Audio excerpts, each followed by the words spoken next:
Hello everybody, जय माँ काली। ये वीडियो मैं रिकॉर्ड कर रही हूँ अपने स्टेटमेंट के लिए। कुछ दिनों पहले अनिरुद्ध आचार्य ने 25 साल की लड़कियों के लिए कुछ अपशब्द शब्द बोले, जो एक सामाजिक जीवन में धर्मगुरु के द्वारा बोले गए शब्दों की मान्यता में कारगर साबित नहीं हो सकते। उन शब्दों के खिलाफ मैंने कुछ शब्द बोले और उसके लिए काफ़ी ज़्यादा ट्रोलिंग हुई, काफ़ी अलग लेवल पे उस वीडियो को ले जाया गया। चलिए कोई बात नहीं, जब बोला है तो बोला है। लेकिन कुछ ही घंटों में एक अलग चेहरा देखने को मिलता है, जहां पर प्रेमानंद महाराज जी लड़कियों के लिए कुछ बोल रहे हैं किसी वीडियो में, और मेरी वीडियो जो अनिरुद्ध आचार्य जी के साथ थी उसको काट के उनकी वीडियो के साथ लगा दिया जाता है और ये टाइटल दिया जाता है कि प्रेमानंद महाराज जी के लिए मैंने टिप्पणियां दी।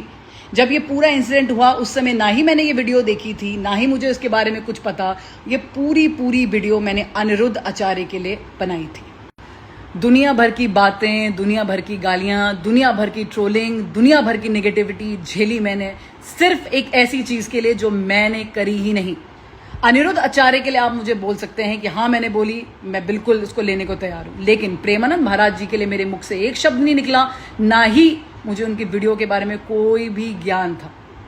लेकिन उनके जो फॉलोअर्स थे उनकी भी गालियां मैंने खाई। ये एक तरह से फेक न्यूज एजेंडा बनाया जाता है। प्लीज इसको समझने की कोशिश करिए। जब किसी पर्टिकुलर चीज पे जीत हासिल नहीं होती, अगर मैंने वो कमेंट मारा है तो वहां पर मीडिया मुझे सपोर्ट में आ रही है, तो वहां पर वो एजेंडा हासिल नहीं हो पा रहा है, तो उस चीज को तोड़ने के लिए एक फेक न्यूज का agenda, it's called cyber war होता है ना फौज में, साइबर वॉर है ये। एक दूसरी न्यूज फैलाई गई जिसमें मेरी इमेज को डाउन किया गया, अननेसेसरी उसको पुल डाउन किया गया ताकि इस न्यूज से हमारा ध्यान हट सके, और ऐसे ये पूरा एक चक्रव्यूह रचा गया। लेकिन अब एक चीज की हद पार हो रही। हद तब पार हुई जब प्रेमानंद महाराज जी को किसी की फेसबुक में डेथ थ्रेट आई कि भाई जान से मारने की धमकी।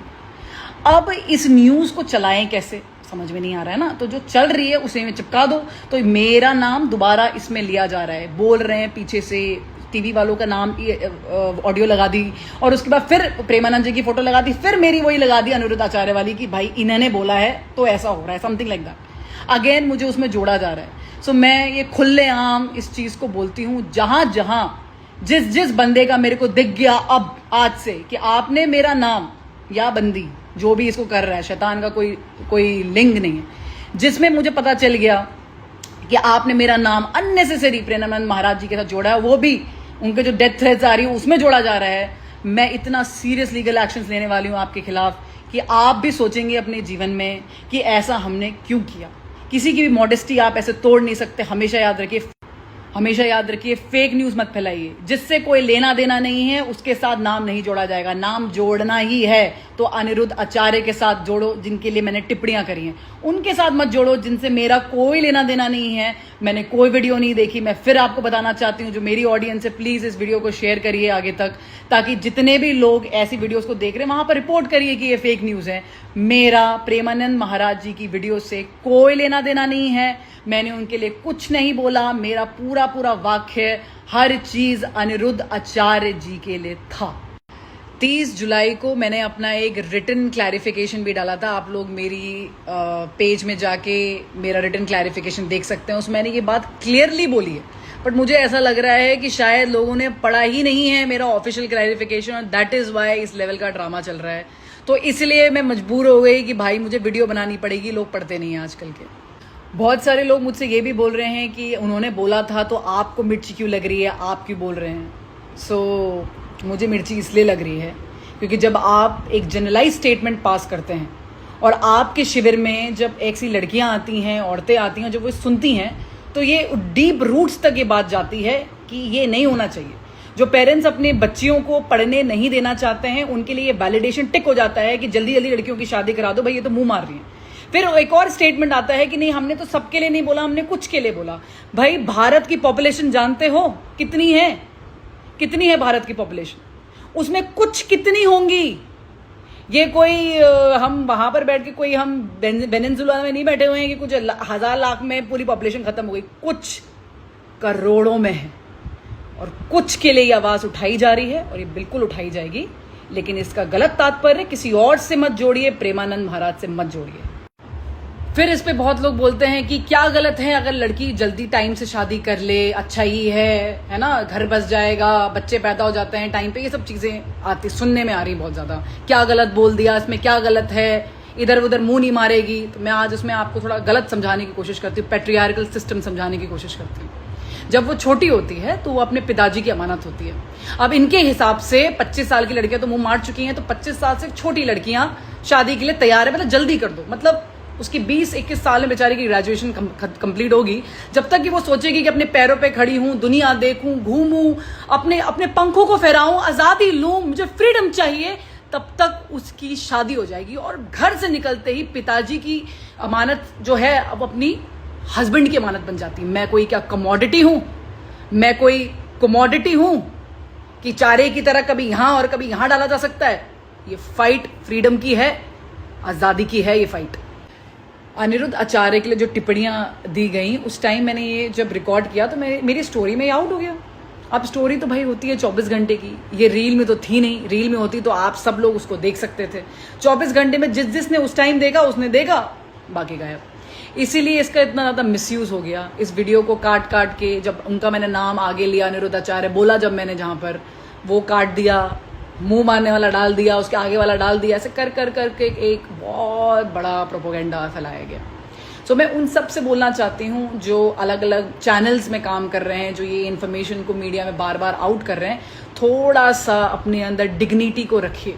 अगर आपके अंदर इंसानियत है, अगर आप सच की तरफ जाना चाहते हैं, भले ही किसी ने कुछ भी, बोलो ना, जो बोला है बोलो, जो बोला है भाई बोलो, लेकिन सच का साथ दीजिए। जो सच है वो बताइए, झूठ नहीं। याद रखिए इनके लीगल रेपरकेशंस हैं। उस वीडियो में एक शब्द नामर्द मैंने बोला है काफ़ी, कि जो फॉलोअर्स हैं वो ऐसे हैं करके, उन चीज़ों में काफ़ी लोगों को वो चीज़ पसंद नहीं आई। रक्षाबंधन आ रहा है, तुम्हारी बहनें हैं जो शिविर में जाती हैं, तुम्हारी छोटी बहनें होंगी, तुम्हारी बड़ी बहनें होंगी, है ना, जिनके अपने सपने हैं, जैसे तुम्हारे हैं। जैसे तुम्हें जिंदा रहने महसूस होना चाहिए, मैं जिंदा हूँ, मैं नौकरी में कुछ अच्छा करूँगा, मैं अपने घर वालों के लिए कुछ अच्छा करके दिखा सकता हूँ, मैं देश के लिए कुछ अच्छा कर सकता हूँ। ऐसे तुम्हारे बहनों के अंदर भी वो सेम है। रक्षाबंधन में इस बार उनको ये मत बोलना कि बहन मैं आपको प्रोटेक्शन दूंगा बाहर किसी गंदे आदमी से।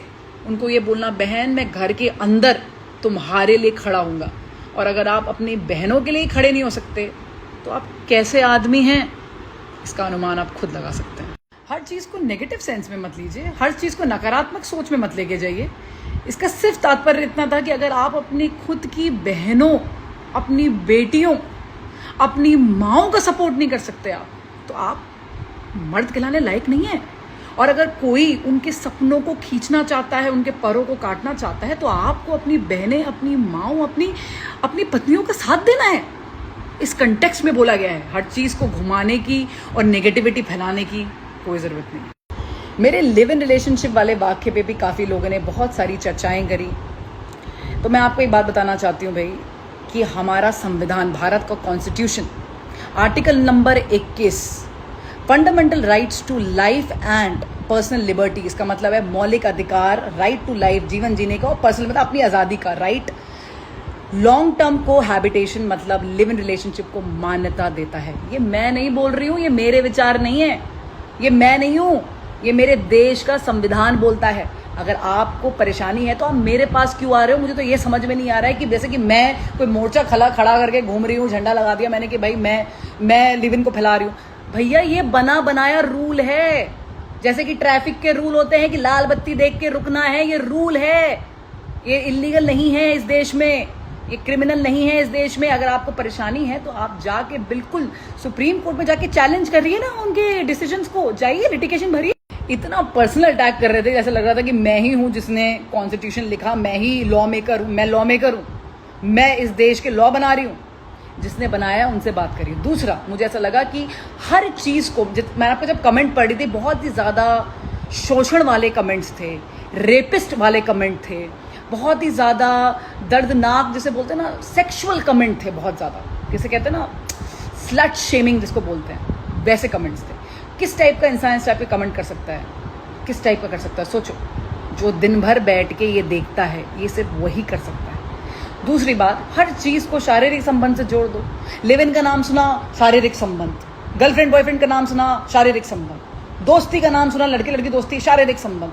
तो फिर शादी का नाम सुना, शारीरिक संबंध।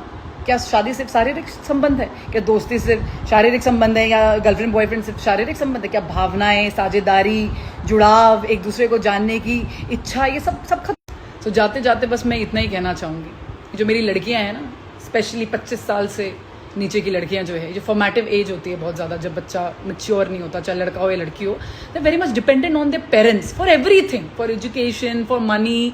इतनी जल्दी बच्चा नहीं कमाता, कंपटीशन की तैयारी करता है, स्ट्रेस लेता है, जिंदगी में आगे बढ़ना चाहता है, अपनी उछाल को देखना चाहता है, अपने अस्तित्व को समझना चाहता है। स्पेशली गर्ल्स, लड़कियां अपने अस्तित्व को समझना चाहती हैं। उस नाजुक उम्र में उसको शादी के लिए बोलना, उस नाजुक उम्र में ये बोलना कि वो मुंह मार के आई है, उसके पूरे अस्तित्व को गाली देना, उसके पूरे अस्तित्व को हिला देना, मैं इस चीज़ को कभी नहीं लूँगी। मैं उन सारे बच्चों के साथ हूँ, सारे बच्चों के साथ। जहाँ तक बात रही महिलाओं की, तो महिलाएं अपने लिए लड़ सकती हैं, उनके अंदर उतना है जज्बा, मुझे पता है लड़ सकती हैं, लेकिन ये बच्चियाँ कैसे लड़ेंगी? इनके लिए हम खड़ी हैं। जय माँ काली।